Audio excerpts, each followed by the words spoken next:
Assalamualaikum warahmatullahi wabarakatuh. Jawab dong. Waalaikumsalam warahmatullahi wabarakatuh. Gitu. Ya kirain lo aja yang jawab. Enggak lah, biar asik. Kembali lagi di channel Intelektual TV ya, dengan acara Kopi dan Opini.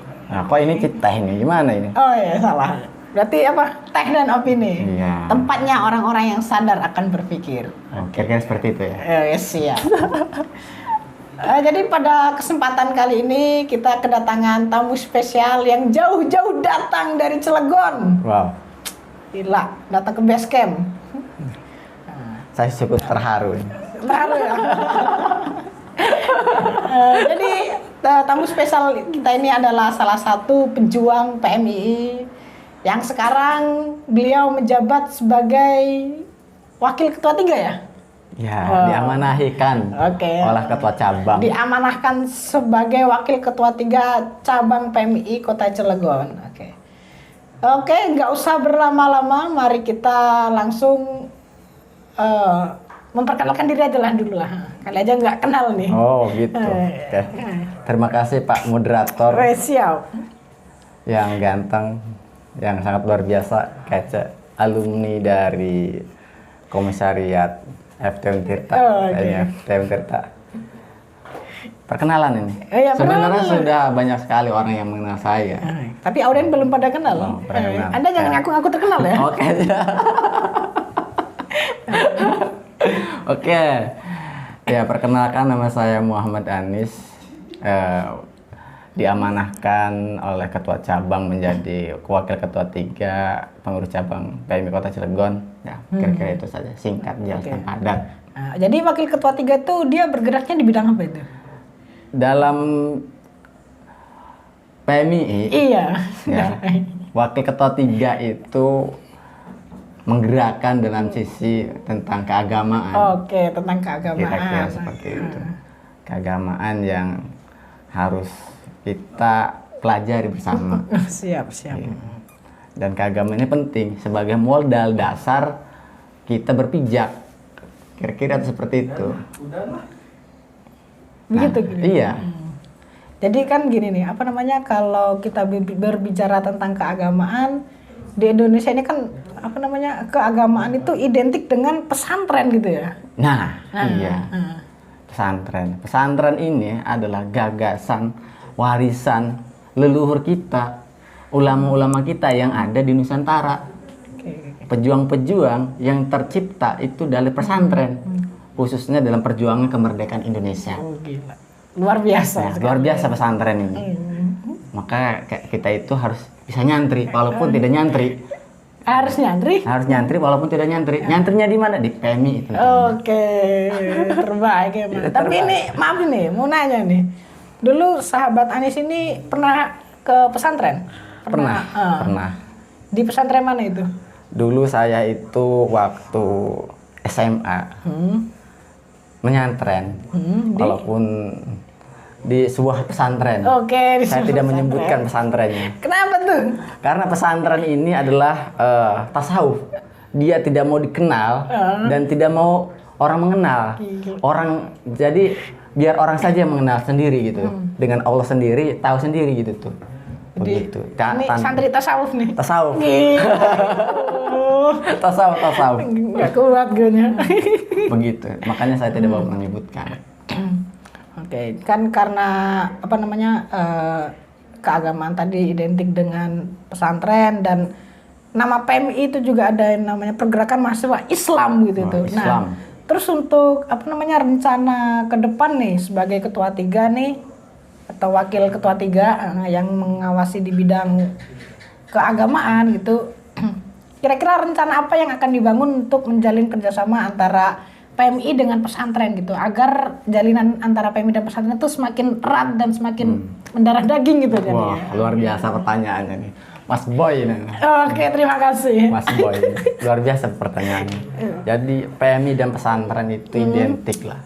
Kita sebagai warga Nahdien, garda terdepan ulama muda Indonesia, intelektual muda Indonesia, Oke. tentunya harus menjadi kolaborasi dengan pesantren-pesantren yang ada di Indonesia, khususnya yang ada di Cilegon.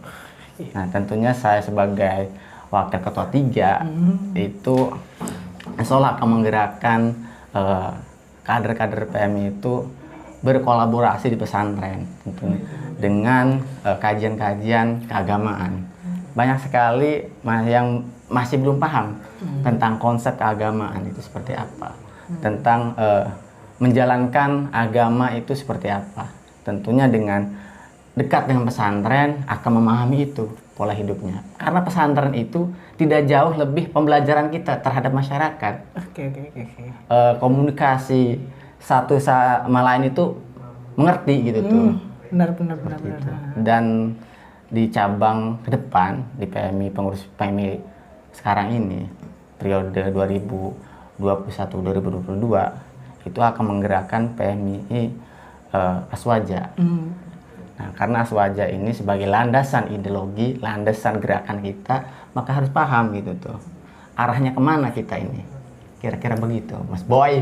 Oke. Ini kan saya juga pernah dengar nih ngomong-ngomong tentang Aswaja ya. Saya kan pernah dengar itu umat Islam, agama Islam itu akan terpecah menjadi beberapa golongan, 72 golongan kalau nggak salah ya. Iya. Nah, 72 golongan dan yang masuk ke surga atau yang diterima itu ada satu, yaitu ahli sunnah wal jamaah. Nah, saya masih bingung nih, ahli sunnah wal jamaah atau aswaja yang sesungguhnya itu bagaimana sih gitu tuh?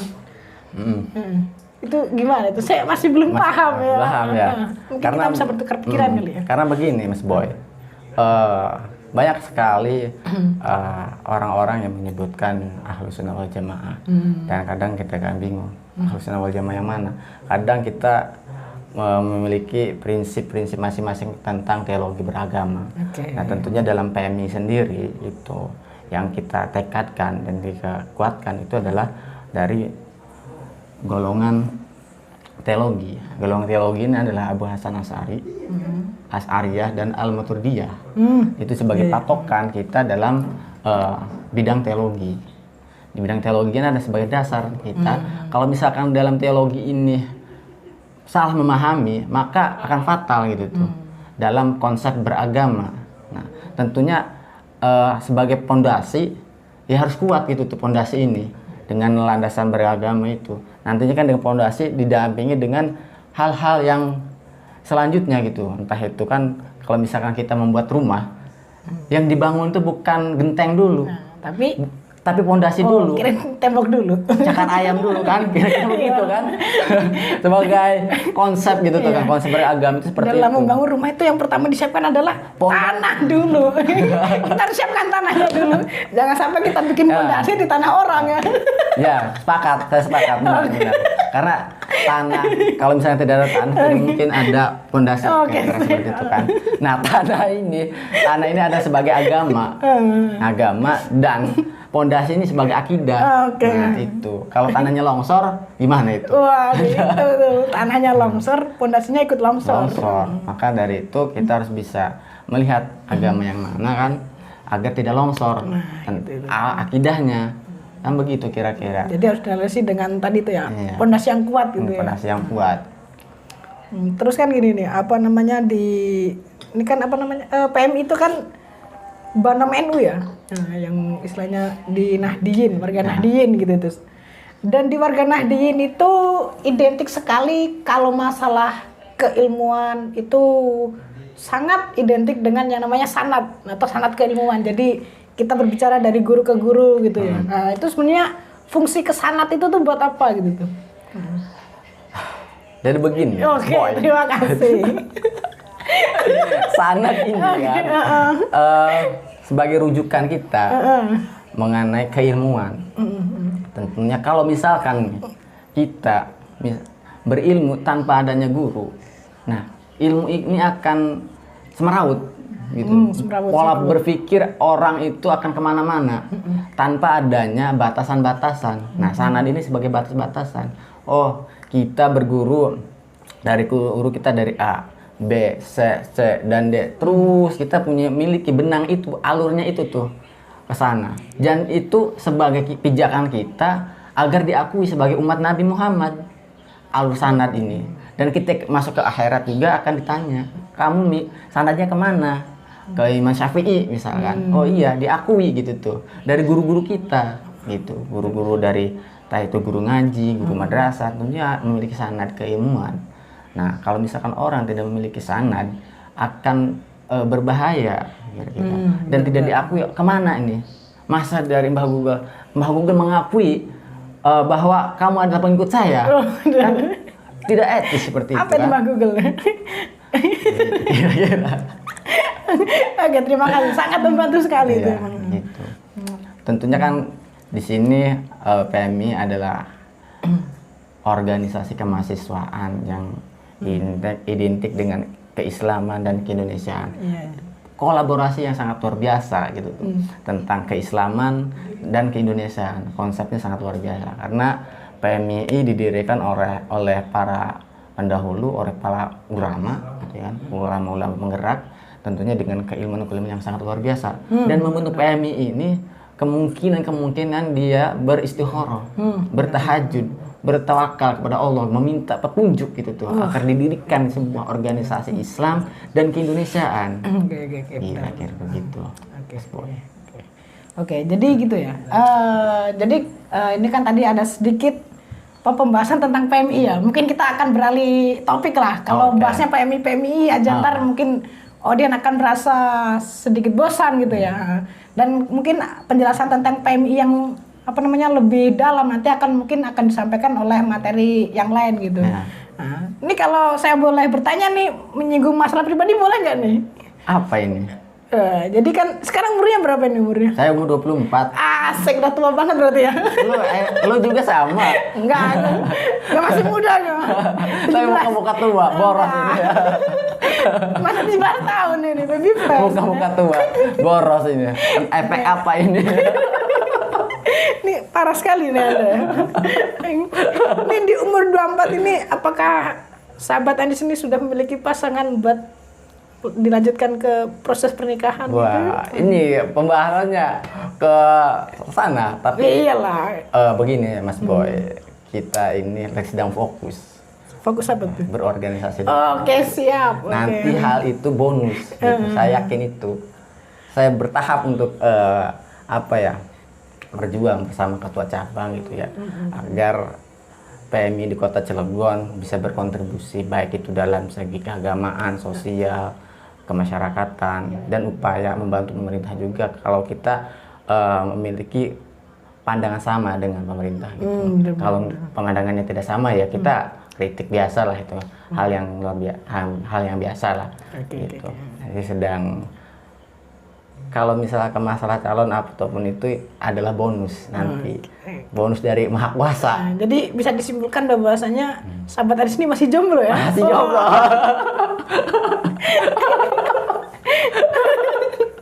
Ini sepertinya harus dikasih ilmu-ilmu bagaimana cara mendekati cewek nih. Kalau itu tapi saya curiga nih. Belum bisa ya kalau itu. Tapi saya curiga nih kayaknya. Harus belajar dulu ke Mas Boy ini. Oke, terima kasih. Oke. Nah, tapi saya ada sedikit kecurigaan, Bu. Tapi sahabat Anis nih masih suka dengan cewek kan? Ya masih lah. Gimana Anda ini? Ada. Jadi saya pernah punya sahabat namanya Rega. Waduh. Itu nggak tahu gitu. Kenapa bisa nggak suka cewek gitu? Waduh, bahaya kalau gitu. Di dalam Islam itu suka cowok suka sama cowok, cewek suka sama cewek, itu namanya sodom. Wah, itu. Asodomi ya, namanya. Kalau dia sih ini bukan suka sama cowok, tapi dia belum suka sama cewek. Oh, begitu. Kayaknya dia masih remaja ya. Masih tahap. Kayaknya dia masih belum pubertas. Masih belum mempunyai ketertarikan dengan lawan jenis. Iya. Dia menahan-nahan aja kali ya. Berat kalau menahan. Berat. Kalau menahan, jangan ditahan gitu. Diluapkan. Oke, ini ada yang masih mau dibicarakan lagi atau tidak nih sebelum kita tutup nih? Jadi mengenai pesantren, bahwa pesantren ini adalah warisan leluhur dari ulama-ulama, dari para wali songo, maka banyak sekali pesantren-pesantren yang di Indonesia, tentunya di Kota Cilegon ini. Kontribusi pesantren di negara Indonesia ini sangat luar biasa dalam proses perjuangan, proses kemerdekaan, pesantren yang lebih unggul, lebih utama, lebih inisiatif untuk memperjuangkan kemerdekaan. Maka dari itu saya sebagai alumni dari pesantren sangat bangga gitu menjadi bagian dari pesantren gitu, karena tadi tuh melihat sisi perjuangan orang-orang pesantren, orang-orang sarungan itu sangat luar biasa. Mereka berjuang untuk memerdekakan kemerdekaan Indonesia. Gitu. Iya benar. Maka dari itu PMI ini sebagai warisan pesantren, sebagai yang didirikan oleh para kiai harus memiliki akhlak. Akhlak ini adalah dalam bagian tasawuf itu penting gitu tuh.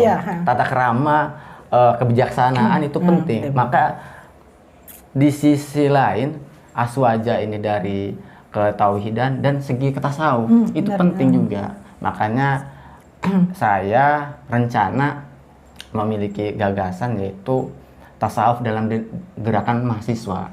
Itu mama bahas tuntas tentang tasawuf, bahas tentang mahasiswa, dan kolaborasi tasawuf dan mahasiswa ini sangat luar biasa. Nanti itu sebagai dari program kerja dari wakil ketua 3, saya mengusahakan itu tuh tasawuf di dunia mahasiswa. Ini penting karena tasawuf ini sebagai landasan hati, itu hati kolbun. Itu tasawuf ini. Dengan adanya kolbun kita berpikir jernih, tidak rangas prongos, tidak garang-garang gitu. Anak PM itu tidak garang, tapi lemah lembut, ya kan. Kolbunya adem gitu, sabar, penyayang, adem ayam gitu. Walaupun ya banyak masalah gitu. Tapi dengan masalah itu harus dipendam dan kita rasakan sendiri untuk sebuah proses untuk kita maju ke lebih tinggi kali ya. Tinggi gitu. Masalah-masalah itu harus kita ungkapkan dan juga dikaji kembali. Dengan tasawuf kita berjalan menuju jalan ilahi. Dan salah satu berbicara tentang akhlakul karimah tadi ya, tentang akhlak itu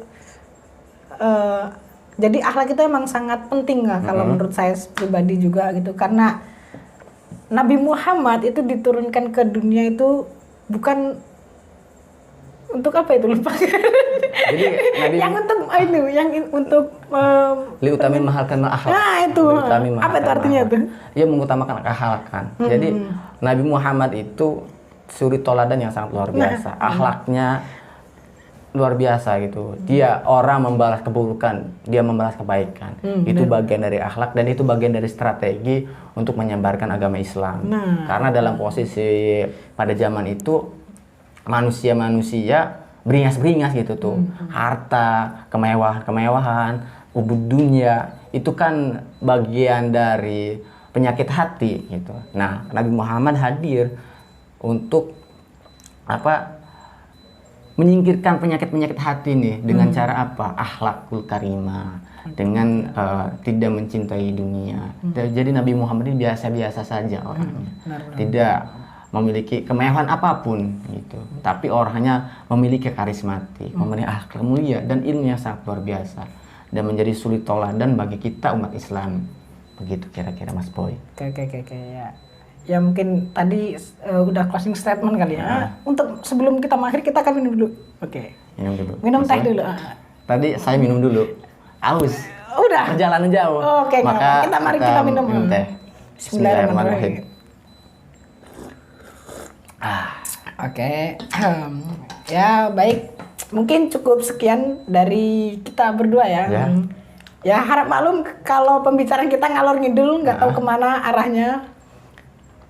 Saya cuma berharap dari pembicaraan kita berdua ini tadi ada satu poin atau beberapa poin yang bisa diambil gitu ya.